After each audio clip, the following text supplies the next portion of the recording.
No vídeo de hoje nós veremos como podemos ter bons exemplos de mudança na educação com Naruto. No entanto, antes aqui eu quero fazer a chamada. Eu sou o André Gussi e esse é Entreter e Conhecer. Você assina a lista deixando aquele joinha maroto ou se inscrever no canal. Agora, sem mais delongas, vamos para o vídeo de hoje.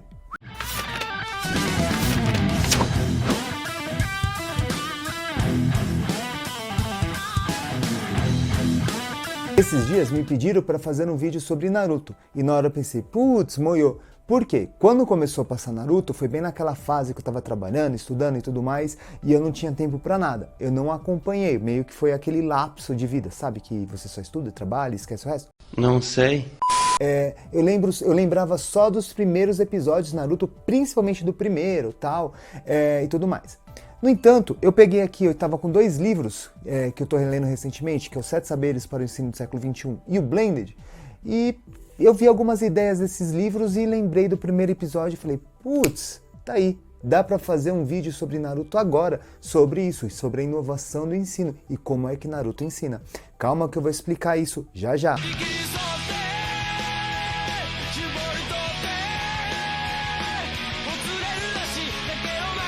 Afinal, o ensino tá nítido que precisa ter algumas mudanças, adaptações da escola.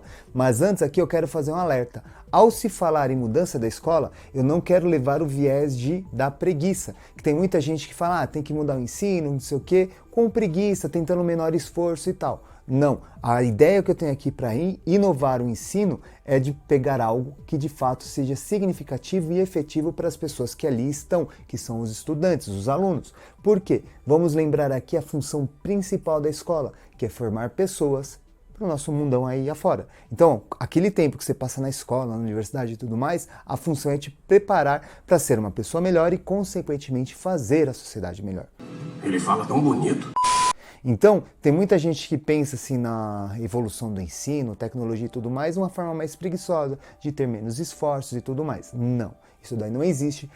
O ensino é uma das poucas áreas no qual a inteligência artificial não vai te ajudar. Ela pode facilitar, dando informações e tudo mais. Mas aqui, igual Matrix, colocar uma coisa na cabeça, assim, um chip e pegar as informações, não. O ensino exige rolê, exige esforço. Então, isso que nós temos que ter em mente, certo? E para fazer essa relação, como é que eu separei esse vídeo? Primeiro, eu farei um breve resumo desse primeiro episódio de Naruto. Depois, eu explicarei as bases da teoria de Mohan e do livro Blended. E por último, como é que Naruto dá esses exemplos de mudança e tudo mais, certo? Então vamos lá, do início. A história do Naruto começa sendo narrada com ele na escola, para se formar o ninja e tudo mais. O que vai acontecer ali? Ele é um aluno que não consegue pegar seu certificado, ele é sempre reprovado. Porém, a retenção dele não é por falta de habilidades ou coisas do gênero, e sim porque ele não se enquadra naquele sistema que está imposto. Quem aqui já acompanhou mais episódios sabe falar melhor do que eu que o Naruto é o bichão na história, tanto que olha o nome da série, tem o nome dele. Mas enfim, logo lá no primeiro episódio, narra que ele está repetindo todos os testes. No entanto, um dos senseis que querem ter o pergaminho lá com aqueles ensinamentos que são proibidos, que não pode sair de certo lugar, incentiva o Naruto a pegar, a roubar, porque se ele conseguir dominar qualquer um dos ensinamentos contidos naquele pergaminho, ele consegue ter a licença dele para ser o guerreiro e tudo mais. O que acontece? Esse sensei faz isso influenciando o Naruto pro lado errado, para depois roubar pra culpa de quem pegar o pergaminho sendo Naruto, ele pega isso e vaza, entendeu? Só que, no entanto, ele mexeu com a pessoa errada. Calma que eu já falo maiores detalhes sobre isso. Uma vez feito esse breve resumo aqui desse primeiro episódio do Naruto, vamos linkar com as teorias desses dois livros para entender sobre a mudança do ensino. Bom, vou começar aqui com Blended. Blended quer dizer mistura ou ensino híbrido. Porém, aqui na introdução do livro, ele começa falando que nossas escolas, a maioria delas, está presa a um molde feito no século XX, a um molde industrial, no qual ele é um ensino feito para massa, para atingir o maior número de pessoas, porque assim é a forma econômica viável que consegue dar o acesso a eles. E o tipo de ensino que é cobrado aqui é basicamente o uso da memória. Só que no século XX, lá século XIX, século XX, apenas 17% das profissões exigiam um número elevado de intelectualidade para você fazer as operações, tais como advogado, contador, juiz e entre outros. A maioria dos empregos não exigia tanto esforços. Então, a escola ela podia ser dessa forma. certo? Século XX, feito para massa e tudo mais. Hoje, no século XXI, a história muda. Eles alegam que mais de 60% dos empregos exigem um nível intelectual maior. Então esse tipo de ensino não cabe mais, você tem que fazer algo mais abrangente. Sem contar que essa visão assim de massa não dá mais certo, você tem que personalizar o ensino. Existem diferentes formas de aprendizagem, por exemplo, tem gente que é mais visual, auditiva, tem gente que consegue só escrevendo, entender alguma coisa. Tem formas de aprendizado diferentes que não é aquele padrão. No entanto, assim, no século XX, qual que era a base da aula? O professor dando a palestra, o aluno copiando, chega em casa, leia. Se o cara ali não tem um auditivo muito bom e não consegue acompanhar um raciocínio de uma pessoa falando, ele fica para trás. Já hoje, com as tecnologias, com as inovações do ensino, a gente consegue superar esses fatos. Tanto que é isso que vai trabalhando nesse livro. E a grande proposta dele é de como usar esses novos recursos, junto com o ensino tradicional, fazer uma mistura e conseguir personalizar e fazer um ensino pensando no século XXI. Agora eu quero usar aqui a outra referência que eu estou trazendo, que é o Edgar Morin, no qual ele tem um texto magnífico chamado Os 7 Ensinos para os 7 Saberes para o século XXI. Vou resumir aqui os principais, que primeiro, ele fala que é o conhecimento. O conhecimento é tudo aquilo que muda a nossa forma de pensar, tipo, consegue trazer informações novas. Só que, já o segundo ensinamento que ele traz é a quantidade de conhecimento que nós temos hoje. A quantidade do século XX era muito inferior. O desenvolvimento do conhecimento, aprimoramento e tudo mais que ensinam na escola, assim, multiplicou. Eu vejo mesmo como professor de história. Eu me coloco como aluno lá no século XX, lá em 1990, até 2000 e tal. O que eu aprendi na escola naquele período, pegando meus livros daquela época, não chega a 1/3 do que eu ensino hoje. Então tem muita coisa que eu aprendi para dar aula que eu não aprendi na escola e que meus alunos hoje estão vendo, porque a quantidade está muito forte. Então ele já logo de cara fala, o importante não é você memorizar o conhecimento. Aqui no século XXI a gente tem que saber operar esse conhecimento. E ele vai passeando falando que os outros saberes você tem que pensar num ensino que leva para a vida, no qual você está aprendendo para operar no mundo, você tem que ter a ética. E um dos pilares que ele trabalha aqui é justamente que não é só a razão que deve ser trabalhada, igual antes era no século XX. Era ali matemática, você tinha que fazer a conta tudo, português, era só as regras gramaticais e tudo mais, e assim vai, história, só os fatos históricos. Ele fala que tem a questão da literatura, da arte, que nem tudo consegue ser explicado pela ciência.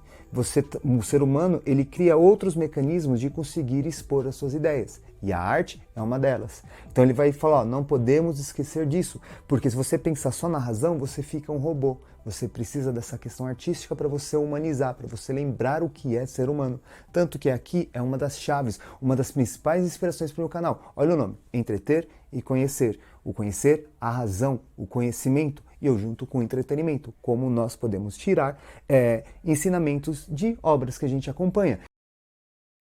E quando eu trago aqui filmes de história, de filosofia e tudo mais, eu não estou propondo assim aqueles filmes antigos, em preto e brancos e tudo mais. Não, eu sempre procuro obras atuais e disso eu consigo extrair. Esse vídeo aqui é um exemplo disso, no qual eu estou explicando essas reformas do ensino com Naruto. Mas eu consigo fazer isso também com One Piece, com Boku no Hero, com Harry Potter e entre outras coisas. Basta você seguir as playlists aqui do canal. Bom, mas aqui voltando ao foco, como dito aqui no Naruto, no início da obra, ele fez o teste lá e repetiu por várias vezes. Ele não sendo adequado a se tornar um ninja e tudo mais. Porém, isso quer dizer que o Naruto ele era incapaz? Não, pelo contrário, ele só não se adequava. Ele se mostrou muito capaz, ele fez a forma errada. Ele pegou, roubou lá o pergaminho, estudou, dominou uma das artes de forma muito peculiar, derrotou esse sensei maldoso aí que queria passar a perna nele, e daí começa a sua jornada. Esse sistema de ensino, ele não conseguia se encaixar porque era algo padronizado. E ele fez de uma forma diferente, conseguindo se destacar. Vamos pensar aqui hoje no ensino da escola atualmente. Muitos alunos se veem perdidos, porque não conseguem entender a lógica daquilo. Mas, de novo, mais uma vez eu foco aqui. Você não pode querer o ensino ou qualquer coisa que você for fazer na sua vida pensando na preguiça. Você tem que se esforçar. Eu vejo muitos exemplos de pessoas que se esforçam, que leem e que não conseguem entender. Por que isso ocorre? Porque a forma de aprendizado dela muitas vezes não equivale com isso. Por isso que uma das orientações que nós professores temos é diversificar os diferentes tipos de aprendizagem. usar uma explicação, leitura, obra de arte, encenação dos alunos, escrita e tudo mais, para você captando os vários tipos de aprendizado. Sem contar que hoje, com a internet, nós temos uma ferramenta assim magnífica. Por exemplo, se o professor está explicando lá um tema e você não consegue entender, é só você colocar no YouTube que você vai conseguir várias aulas sobre esse mesmo tema. Uma parte do meu canal justamente é essa, de colocar algumas aulas de filosofia, história e geografia. Existem várias formas. Você não está entendendo de uma forma que um fulano fala? Busque outro ciclano. Isso daí tem um leque gigantesco. Ou seja, ao pensar na reforma do ensino, de ter um ensino diferenciado, nós temos que ter em mente também que o aluno também tem que ser diferenciado.